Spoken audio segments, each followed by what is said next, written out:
Section 1. You will hear Tom and Annie, two students, talking with their professor about the assignment. First, you have some time to look at questions 1 to 6.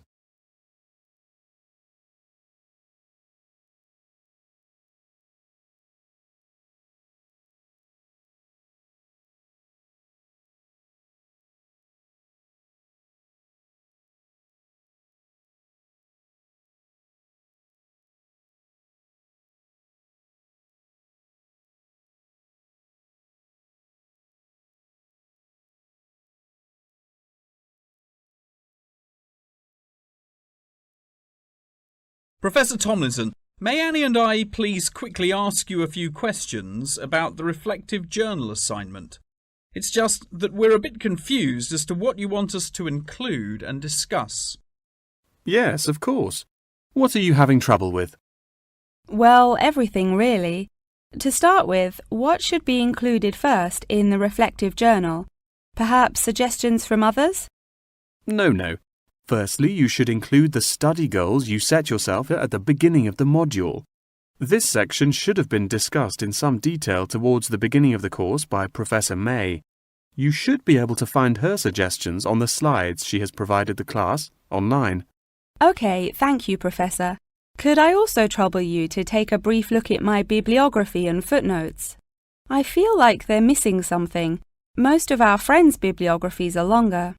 Well, looking at this, Annie, I can see that you have used a wide range of resources, which shows that you have made effective use of communication technology. As far as I can tell, you need not make any changes to this, although you might want to double-check that your referencing complies with the Harvard Referencing Style regulations. Oh, I'm very surprised you've said that. Thank you. Now I can set my mind at ease. Tom, you said you wanted to ask the professor about the achievement section. Yes, Professor. In the assignment guidelines, we're asked to introduce and elaborate on our biggest achievement in the past, saying which skills we learned in the process and how these skills can be transferred to various different future careers. The only problem is that I don't know what my greatest achievement actually is. I've only ever worked as a waiter in a hotel restaurant during the summer holidays from university. If you worked as a waiter in a hotel restaurant, you're bound to have worked with other waiters as part of a team. Would you say that during your time as a waiter, you developed any leadership skills? Yes, well, I suppose I was asked to become the team leader of the food and beverage department, but that's hardly an achievement. You might not think so, but if you write that you were offered the position of the team leader, it shows a lot more about your character. For example, that you're charismatic and work well in a high-pressure situation. I never would have thought to write that down. Thank you. I guess I should start listening to others more often. Annie, do you have any more questions, or are you ready to go back to the library? Yeah, I think I've got everything I need. Thank you very much, Professor Tomlinson. That was really helpful. I'm actually starting to look forward to writing this now, and it should be a really useful exercise to prepare us for writing CVs and applying for jobs. It's shocking how bad I am at identifying my strengths and weaknesses. Professor Tomlinson has shown me that I definitely need to start displaying some self-awareness. Yeah, Tom, you really do. You're always so modest. Modesty is great until it comes to applying for jobs. Before you hear the rest of the conversation, you have some time to look at questions 7 to 10.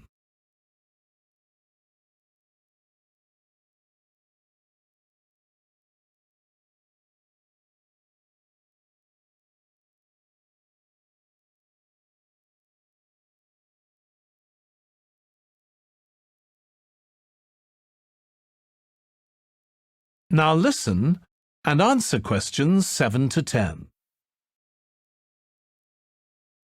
Oh no! I forgot to ask the professor about the section on identifying the skills gained through different activities. Do you remember? When it asks you, for example, whether writing an essay develops your study skills, or your independent learning and so on. Oh goodness, we really should have asked him that. I've been having trouble with it too. It just seems like such a pointless task. What do you reckon the answers are? I think writing an essay might be a way of identifying and resolving a problem, because you have to state the problem in the introduction and then solve it. I'm not so sure about taking exams. I thought they were supposed to develop lots of different skill sets. If I really had to choose, I'd say that taking exams enables you to become more confident in yourself. Do you agree? Maybe. I really don't know either. What do you think about the last two? Making class notes and presentation notes? Oh, it's so difficult. I think making class notes has to be a way of becoming a more independent learner, because you yourself decide what the important information is and learn it. That reminds me, I find taking presentation notes is a disaster. The professors speak much too quickly, and I write much too slowly. That is the end of section 1. You now have half a minute to check your answers.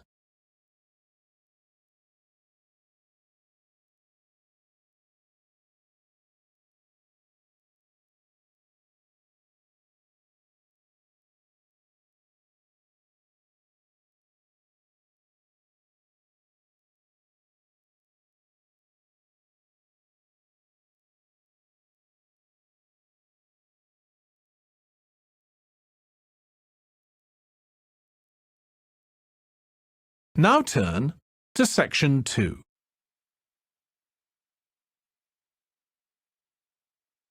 Section 2. You will hear a woman called Phoebe, who is training to be a teacher, talking to her tutor called Tony about research he has done in a school. First, you have some time to look at questions 11 to 15.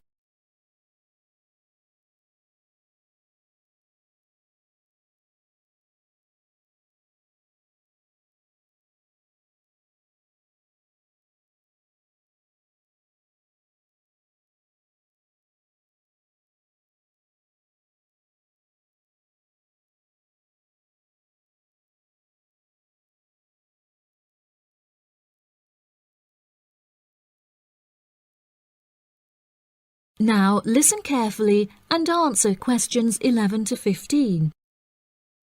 So, how did you get on with your school-based research, Phoebe? Well, it was exhausting, but really valuable. Good. What was the specific focus you chose? My title is Attitudes Towards Study Among 11 to 12-year-old Pupils. Right, and what made you choose that focus? Well, that's a bit difficult. Lots of my classmates decided on their focus really early on, mainly on the basis of what they thought would help in their future career, in their first year's teaching. So that's what helped you decide? Actually, it was that I came across a book written by experienced teachers on student attitudes, and that motivated me to go for the topic. OK. So what were your research questions or issues? Well, I wanted to look at the ways students responded to different teachers, particularly focusing on whether very strict teachers made teenagers less motivated. And from your research, did you find that was true? No, not from what I saw, from my 5 days observation, talking to people and so forth. OK. We'll talk about the actual research methods in a moment, but before that, can you briefly summarise what your most striking findings are? Well, what really amazed me was the significant gender differences.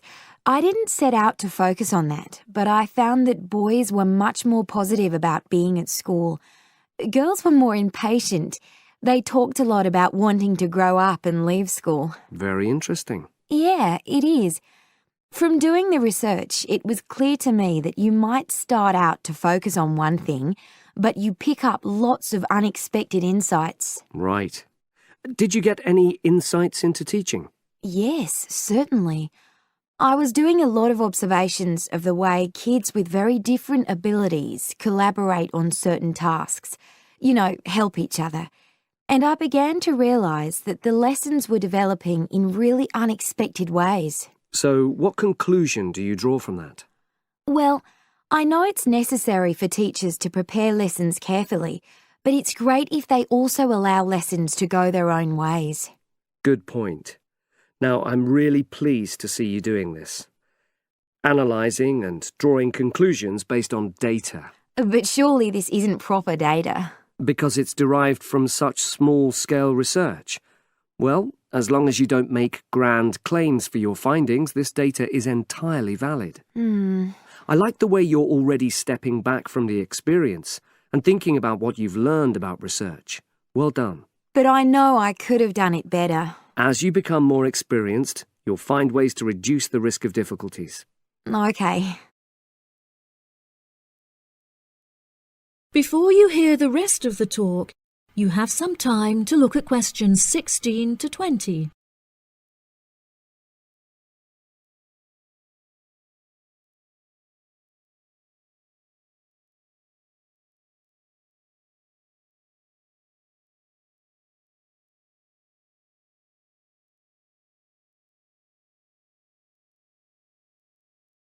Now listen and answer questions 16 to 20.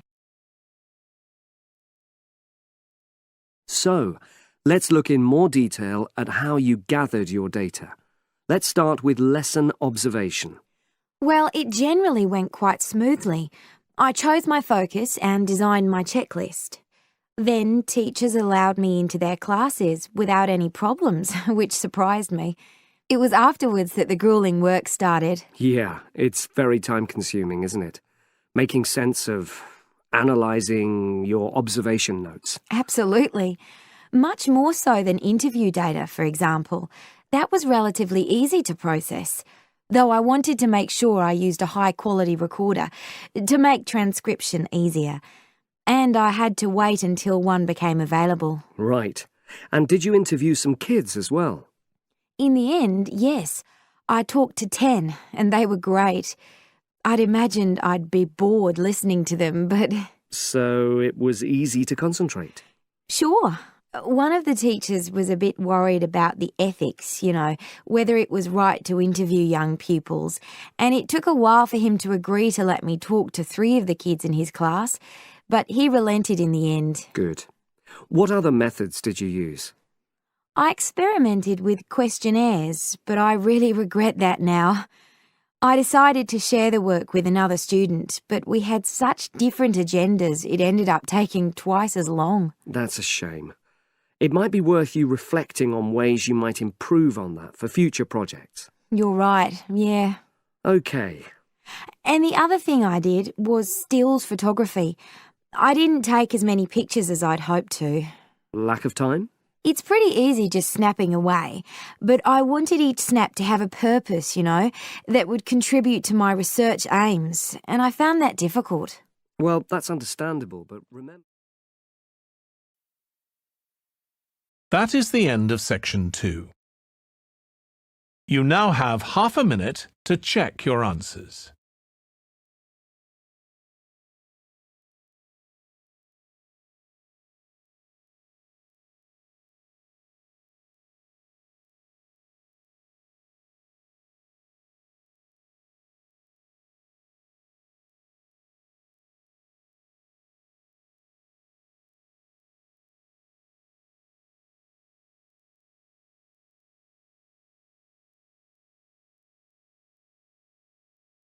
Now turn to section 3.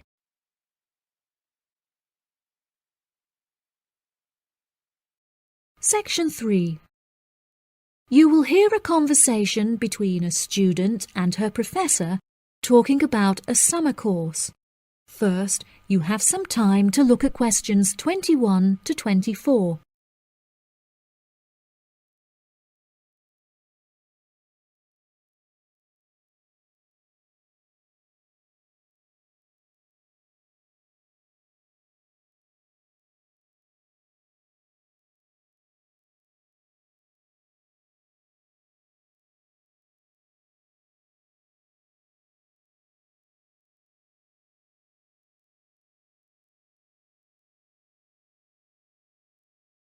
Now listen carefully and answer questions 21 to 24. Hello, Mr. Thompson. May I speak to you for a minute? Of course. Please come in. I'm Alexandra Jones. I'm studying sustainability here at the university, and I heard about the summer course that you offer every year. I was considering joining the course and wanted to ask you some questions about it. Yes, of course. Please fire away. Has the course been effective in improving the environment? Yes, absolutely. We have seen great results. Last year we planted a small field of trees, and we have been measuring their oxygen outputs to see the benefits that they have provided to the environment. Since we were regulated by law last month, we are now able to hugely enhance our efforts. Our current goal is to introduce a lot more tree species to the plot so that we can establish a complex habitat and compare the benefits of each species. In order to do this, we need to get a lot more students involved in the project. So I am very pleased to hear about your interest. Well, the project sounds fascinating. I would definitely like to be involved. Absolutely. Over the years, we have received funding from private investors and from selling shares. But the biggest improvement in our research came from a government fund that we received in the first year. This has greatly improved the organization, and we have since won prizes for our research. Wow, how impressive! Yes, it is of the utmost importance to our organization that we find a way to repair the terrible damage that has been done to the environment by the human species. This is no small undertaking, and our resources still need management. But from reports taken of our studies, we have found that teachers and students have greatly benefited from field trips to the tree plantation. Yes, I visited the plantation myself on a field trip 2 years ago, and I found myself greatly impressed by it. We have received a lot of feedback from visiting groups, telling us how impressed teachers, researchers, and students alike have been during their visits. Due to the educational facilities that we have carefully structured, I know that the visits are useful and engaging for students, and that their experience is particularly special. Before you hear the rest of the conversation, you have some time to look at questions 25 to 30.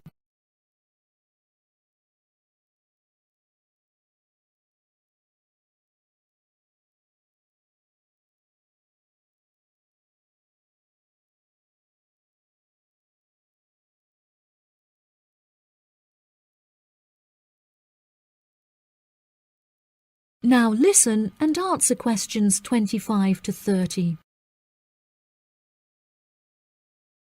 So, what is the particular focus of the organisation and the reports that it provides?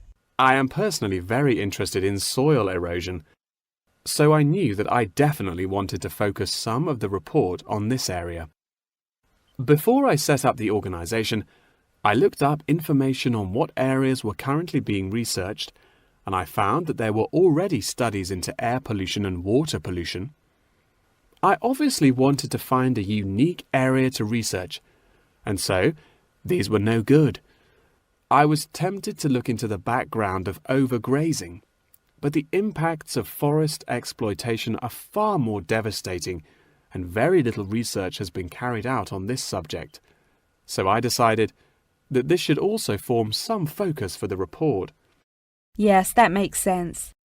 What have you found to be the greatest benefits of the activities carried out by the organisation?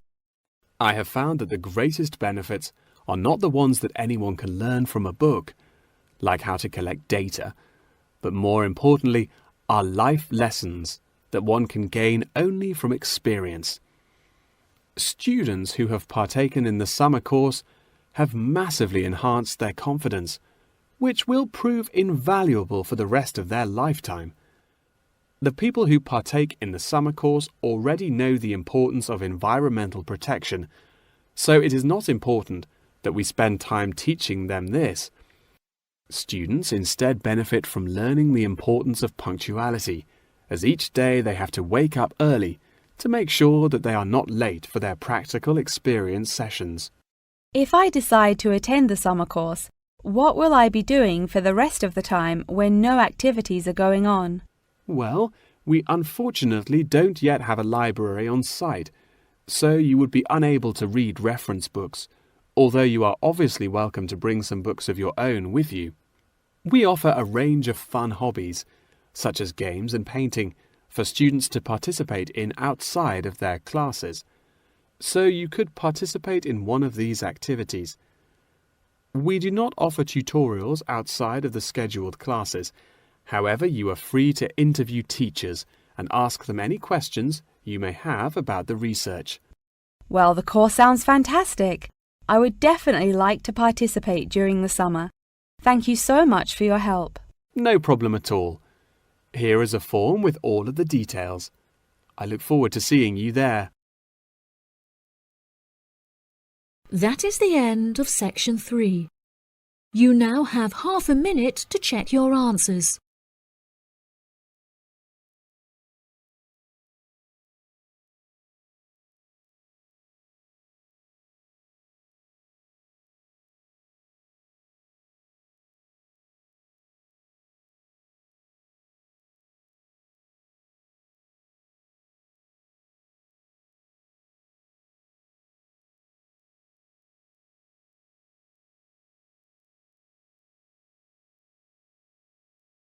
Now turn to section 4. Section 4. You will hear part of a talk about an Australian wild zoo given by a tour guide. First, you have some time to look at questions 31 to 40.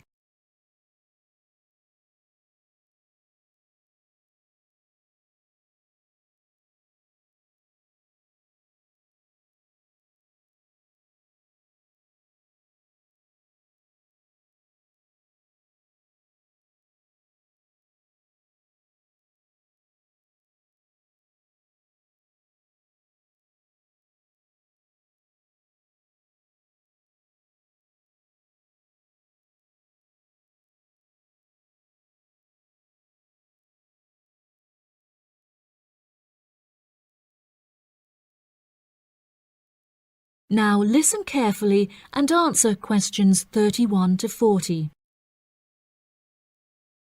Good morning, everybody, and welcome to the Australian Wild Zoo. I would like to start by introducing you to the new features that we have added to our zoo in the recent renovation. Being the only zoo in the area, we receive thousands of visitors a year. We found that this huge footfall was too demanding for the facilities that we were able to provide, and so we decided to expand ourselves in order to give every visitor a brilliant and exciting experience. We initially intended to build a new dog walking area. However, we felt that the zoo should cater only to exotic animals. During our previous renovation, we expanded the exhibition centre, and so we felt that this time the zoo would benefit most from introducing a new batch of animals, so visitors can now see a whole range of new additions at the Australian Wild Zoo, including lions and bears. With this huge improvement to our facilities, we also found it necessary to change our regulations, which we put into action in June. We now allow visitors access to the zoo during weekdays, and as some of our newly added animals are nocturnal, guests may also now visit the animals late at night.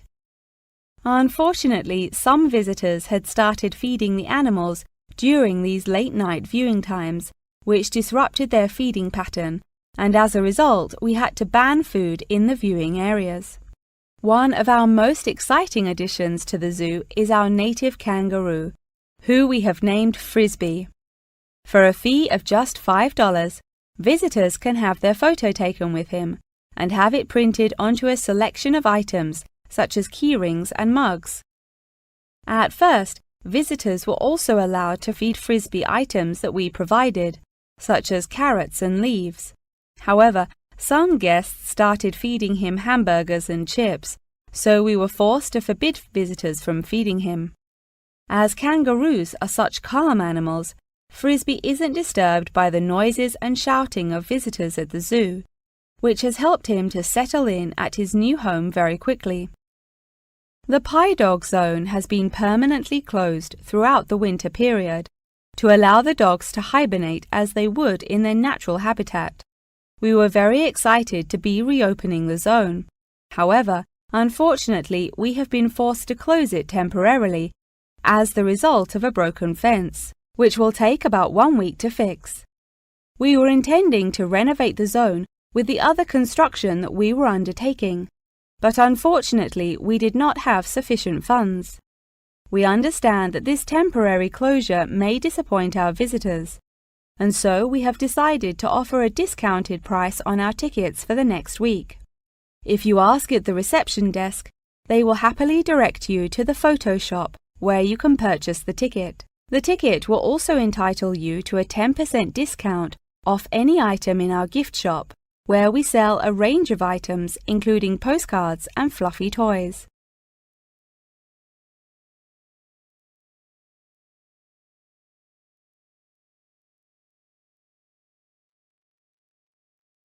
Come in, Russ. Thank you.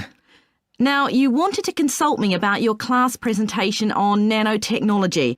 You were due to give it next week, aren't you? That's right, and I'm really struggling.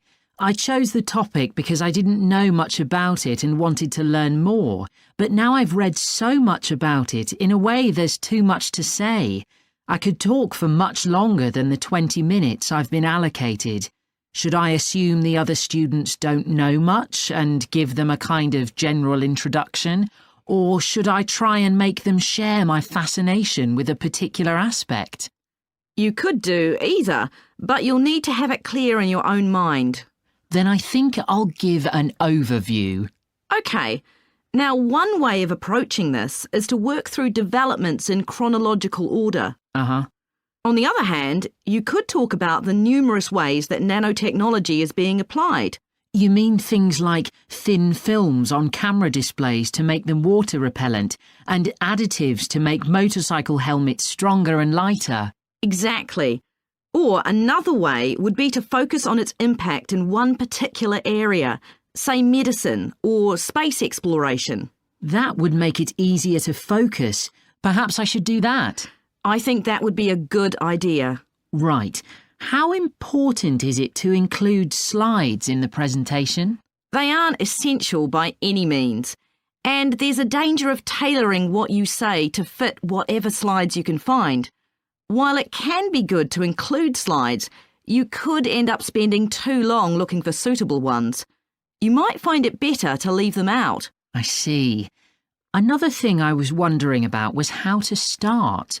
I know presentations often begin with, first I'm going to talk about this, and then I'll talk about that. But I thought about asking the audience what they know about nanotechnology.